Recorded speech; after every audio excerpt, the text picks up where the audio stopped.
음악은 따로 들려드립니다. 말로만 하는 음악 이야기. 지난 시간에 마지막으로 이야기한 212번째 꼬꼬무 곡이 드러머 케니 클락 1955년 앨범 보헤미아 애프터 닥이라는 앨범에서 동명 타이틀곡인 보헤미아 애프터 닥 이야기를 했었는데요. 그 앨범에 이제 사이드맨으로 연주했던 캐논볼 애덜리에 대해서 얘기를 했었죠. 오늘 꼬리를 물 뮤지션은 캐논볼 애덜리입니다. 케니 클락 앨범의 첫 레코딩 데뷔를 한 그 이후의 이야기로 한번 연결을 해보려고 하는데요. 213번째 캐논볼 애덜리의 앨범으로 고른 앨범은 그의 첫 앨범이죠. Presenting Cannonball이라는 앨범이고요. 그 앨범의 세 번째 곡인 A Little Taste라는 곡을 정해보았습니다. 즐거웠습니다. 네. 이야기를 시작하는데 다시 한번 날짜를 한번 캐논볼 애덜리와 남동생인 코넷 연주자 넷 애덜리가 뉴욕에 올라온 날이 1955년 6월 19일이에요.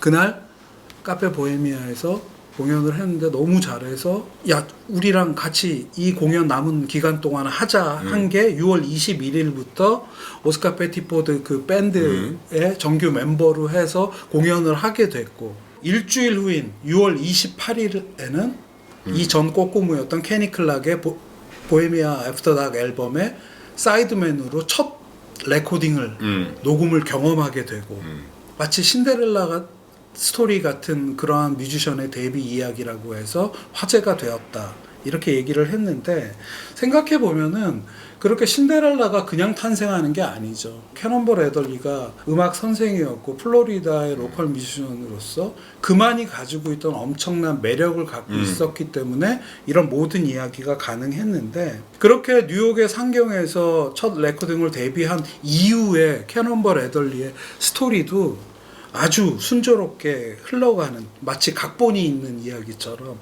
흘러가는데요. 이 첫 번째 레코딩 그러니까 케니 클락의 앨범의 사이드맨으로 참여했을 때 그 케니 클락 앨범의 프로듀서가 사보이 레코드의 오지 카데나라는 프로듀서였는데요. 이 프로듀서 오지 카데나가 캐논볼 애덜리를 그냥 놔두지 않습니다. 네가 리더 앨범으로서 첫 앨범을 내자. 바로 준비를 시키는데요. 그 앨범이 오늘 소개하는 Presenting Cannonball이라는 앨범이고요. 케니 클락 앨범에 사이드맨으로 출연한 지 바로 2주 후에 그러니까 7월 14일 날 바로 녹음을 하게 되는 거죠. 뉴욕에 올라온 지 한 달 안에 자기 리더 앨범을 내버리는 거예요. 뉴욕에서 아무리 밑바닥부터 시작해갖고 아무리 노력해도 앨범을 낼까 말까 한 그 시대나 지금이나 누군가 어떤 뮤지션이 자신의 본인의 이름의 앨범을 낸다는 거는 매우 힘든 일이었을 텐데 아니 그러니까 지금은 기획사들이 있어갖고 작은 기획사들이 있어서 픽업해서 만들어서 이제 큰 레코드사랑 딜을 하고 뭐 배급이니 뭐 이런 거 하는데 그 50년대는 그냥 레코드사에서 그렇죠. 레코드사에서 픽업을 해야 되는 거잖아요. 그러니까 레코드사에서 판을 낸다는 앨범을 낸다는 얘기는 이미 성공했다는 거지 뭐. 그렇죠. 히트를 떠나서 일단 앨범을 냈다는 것 그 자체만으로도 이미 성공한 거지 어떤 의미에서.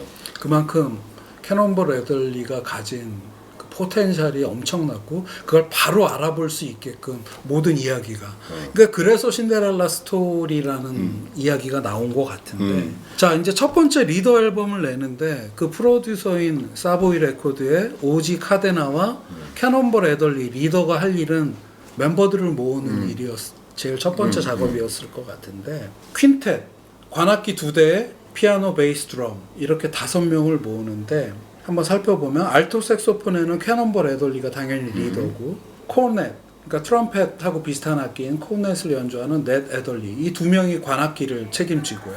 피아노에는 그 전 케니 클락 앨범의 한 곡을 연주했던 행크 존스가 참여를 하고 있고 베이스 드럼에는 케니 클락과 그 앨범에서 베이스를 쳤던 폴 챔버스 이렇게 5명이 모이게 되는 거예요. 베스트들만 다 모은 거네. 그렇죠.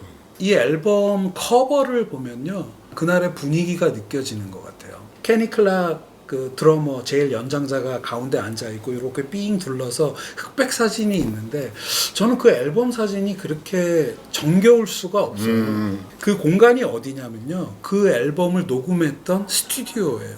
근데 보기에 스튜디오가 아니에요.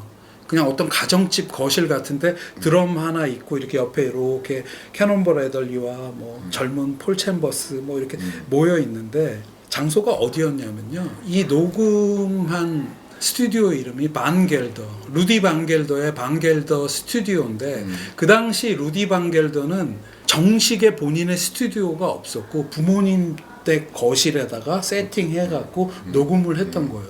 근데 그 녹음이 엄청나게 훌륭한 녹음을 해내서 그 반겔더의 스튜디오가 해켄색이란 동네에 있었대요. 그래서 해켄색 시절에 반겔더 스튜디오라고는 하지만 반겔더 씨의 부모님의 거실을 세팅한 거기에 모여서 기념사진 비슷하게 찍은 건데 너는 언제 봐도 흐뭇한 사진이다 이런 말씀을 드리고요.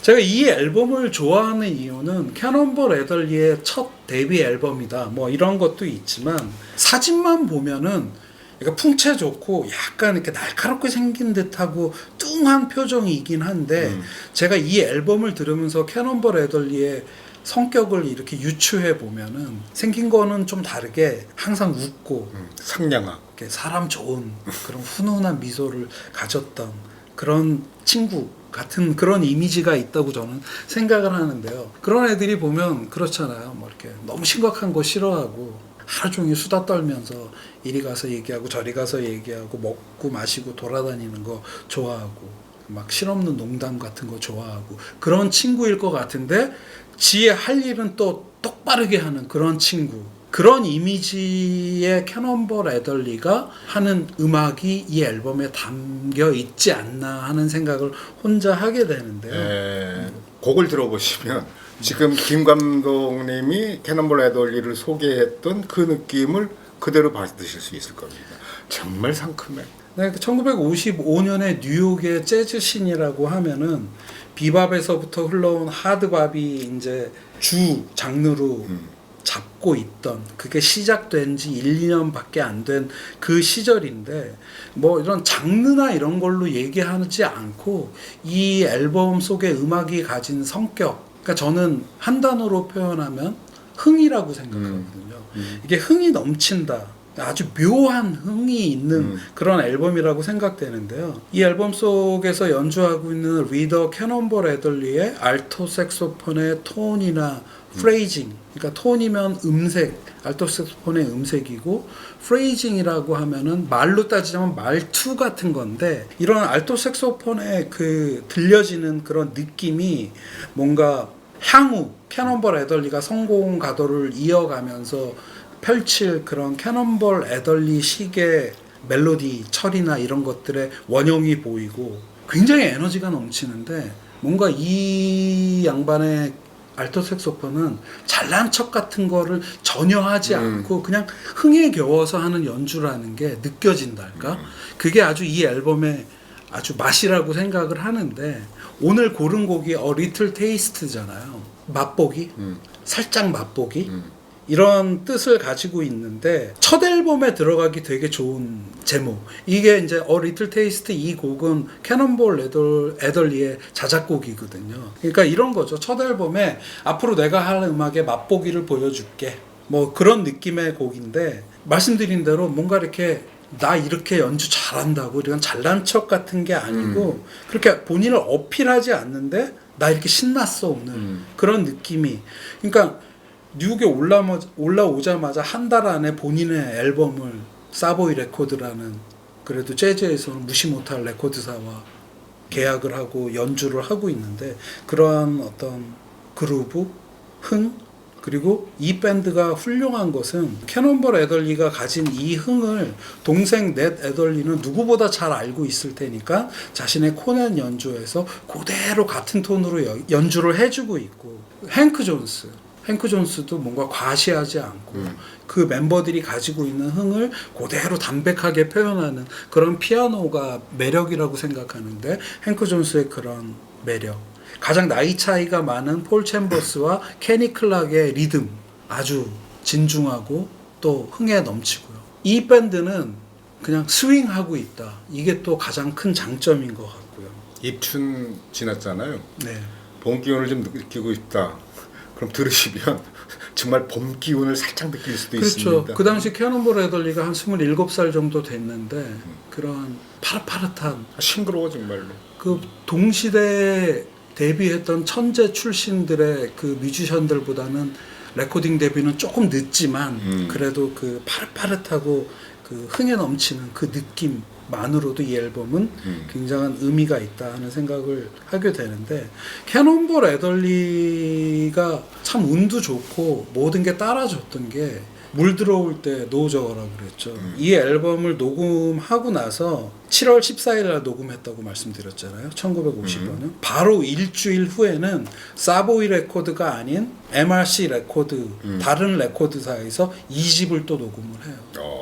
그러니까 한 달 안에 그냥 1, 2집을 녹음해 버리는 그러한 아주 운이 따랐던 그런 실력이 있었던 그런 뮤지션인데, 다음 꼼꼼으로 어떻게 연결할까 하다가 캐논볼 애덜리를 한 번 더 가자 하는 생각을 했는데, 캐논볼 애덜리가 그러면 55년에 이제 데뷔 앨범을 내고 쭉 이제 성공적인 재즈 뮤지션으로서의 삶을 살아가게 되는데, 이 데뷔 시절 이후에 3년 있다가, 즉 1958년에 본인의 경력에서 가장 중요한 변화를 겪게 돼요. 그 변화, 그러니까 경력에 있어서의 가장 큰 전환점을 갖는 거는 이 캐논볼 애덜리가 자신의 솔로 뮤지션이 아니라 어떤 밴드에 가입을 하게 되는데요. 마일스 데이비스의 첫 번째 그레이트 퀸텟이라고 하는 그 밴드가 한 명을 더 들이게 되는데, 그래서 섹스텟 6인조가 되는데 그 멤버가 캐논볼 애덜리였거든요.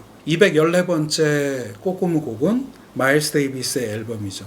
마일스톤이란 앨범이고요. 58년에 발매된 앨범인데요. 네 번째 곡, 동명 타이틀곡 마일스톤스라는 곡으로 연결을 해보겠습니다.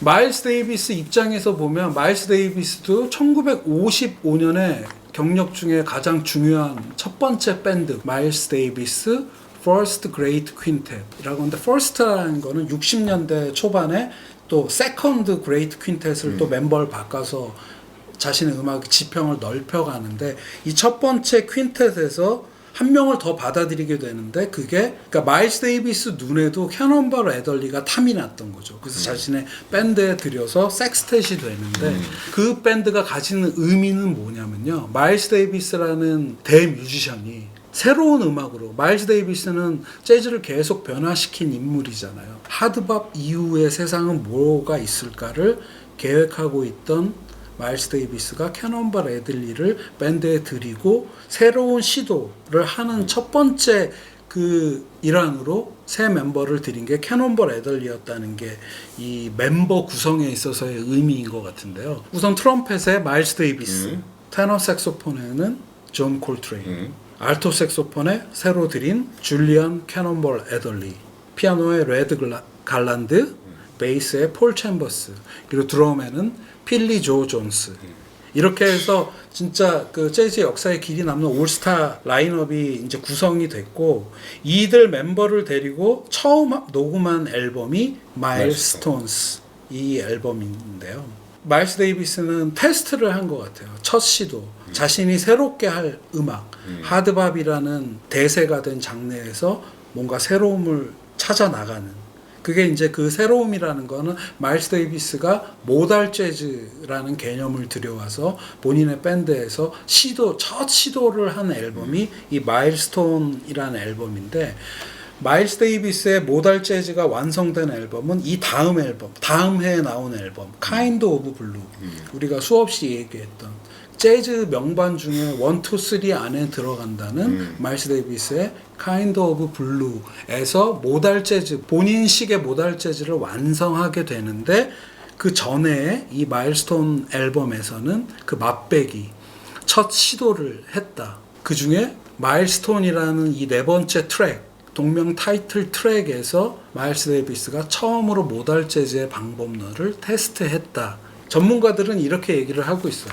복잡한 코드 진행 대신에 제한된 모드를 기반으로 즉흥 연주를 펼침으로써 보다 자유롭게 멜로디와 리듬을 탐구하고 있다.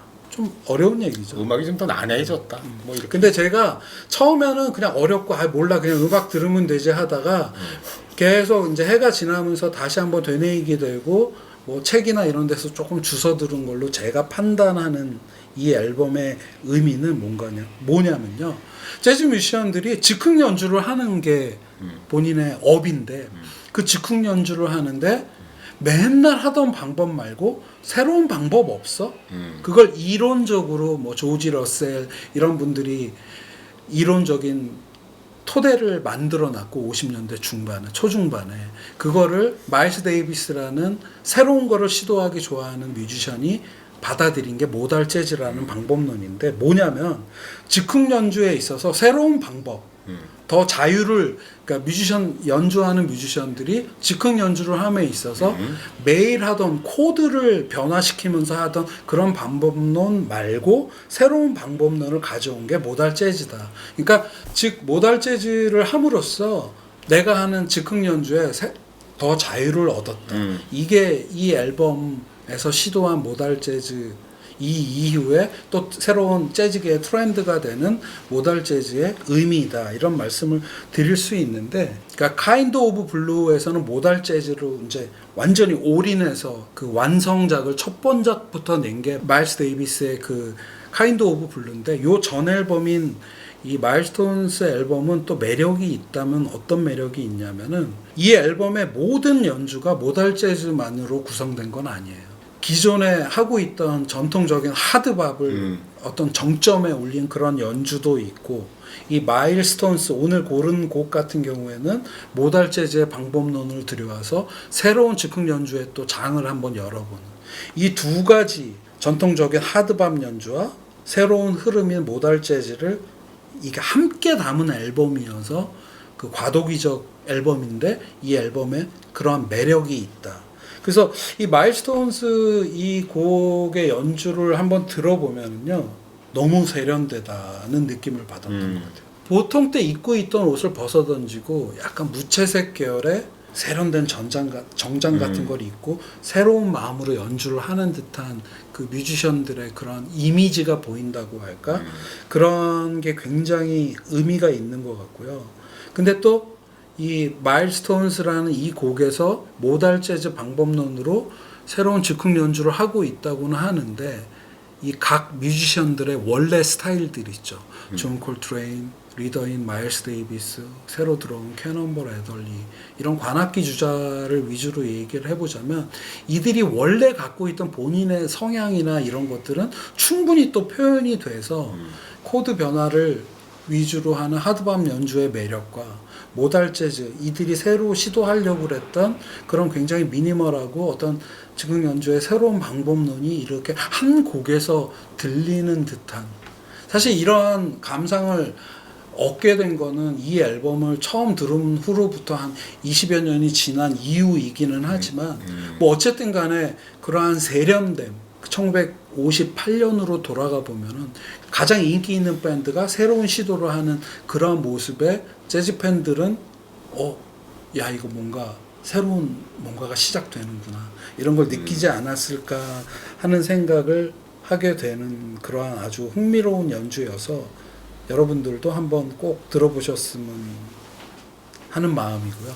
재즈가 변화하는 어떤 그 변곡점마다 가장 앞에 서 있었던 마일스 데이비스라는 그 위대한 레전드의 음악 거기에 황금의 멤버들이 모였을 때 그 첫 느낌의 연주 캐논볼 애덜리가 이 이후에 또 본인의 음악을 하면서 얼마나 또 발전해 나갈지 그러니까 이 뭔가 용광로 같이 이렇게 엄청난 분들이 모여서 했던 그러한 앨범 소개를 마지막으로 오늘은 여기서 마치겠습니다. 네.